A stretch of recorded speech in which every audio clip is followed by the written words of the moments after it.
holding well. Their military is destroyed. 10 o'clock tomorrow. White হাউসের হুঙ্কার আর তেহরানের আপোষহীন অবস্থান পরিস্থিতি জটিল থেকে আরও জটিলতর হচ্ছে। ইসলামাবাদে শান্তি আলোচনা ভেস্তে যাওয়ার পর থেকেই ইরানকে ঘিরে নতুন অনিশ্চয়তা তৈরি হয়েছে। তবে কি ইরান হতে চলেছে মার্কিন সেনাদের জন্য নতুন এক কবরস্থান?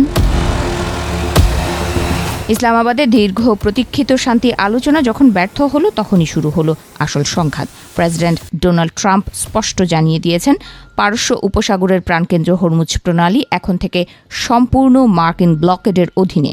কোনো জাহাজ আর ইরানের জলসীমায় ঢুকতে পারবে না, বেরোতেও পারবে না। কিন্তু ইরান কি হাত গুটিয়ে বসে থাকবে? তেহরান স্পষ্ট জানিয়ে দিয়েছে, ইউরেনিয়াম সমৃদ্ধকরণ তারা থামাবে না।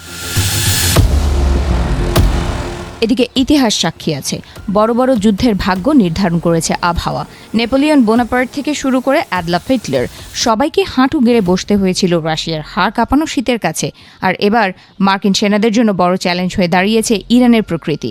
শুধু মিসাইল বা ড্রোন নয়, হোয়াইট হাউসের প্রধান শত্রু এখন ইরানের আগুন ঝরা গরম। এপ্রিলের শেষ থেকেই ইরানের মরু অঞ্চলে শুরু হয় আগুনের খেলা। মার্কিন মেরিন সেনারা যখন 50 পাউন্ড ওজনের রণসজ্জা নিয়ে সেখানে নামবেন, তখন তাদের শরীরের তাপমাত্রা নিয়ন্ত্রণ করাই হয়ে পড়বে দায়। বিশেষজ্ঞরা বলছেন, মে জুন মাসে ইরানের তাপমাত্রা 53 ডিগ্রি সেলসিয়াস ছাড়িয়ে যায়। এটি কোনো যুদ্ধক্ষেত্র নয়, যেন এক জীবন্ত নরক। যুদ্ধের ময়দানে যখন তাপমাত্রা বাড়ে, তখন শুধু মানুষ নয়, হাড় মানে যন্ত্র। জানা যাচ্ছে, জুন জুলাইয়ের গরমে মার্কিন সামরিক যানের ভেতরের তাপমাত্রা 80 ডিগ্রি সেলসিয়াসে পৌঁছে যেতে পারে। এতে ইলেকট্রনিক সেন্সর বিকল হয়ে পড়বে, গলে যেতে পারে রাবারের যন্ত্রাংশ। এমনকি ড্রোন বা মিসাইলের গাইডেন্স সিস্টেমও এই তাপদাহে কাজ করা বন্ধ করে দিতে পারে। আবার পানির নিচেও পাতা রয়েছে ইরানের ভয়ঙ্কর জাল। হরমুজ প্রণালীর তলদেশে বিছানো রয়েছে ইরানের নেভাল মাইন। মার্কিন নৌবাহিনী যখন অবরোধের চেষ্টা করবে, তখন এই মাইনগুলো হতে পারে তাদের জন্য সবচেয়ে বড় বিপর্যয়।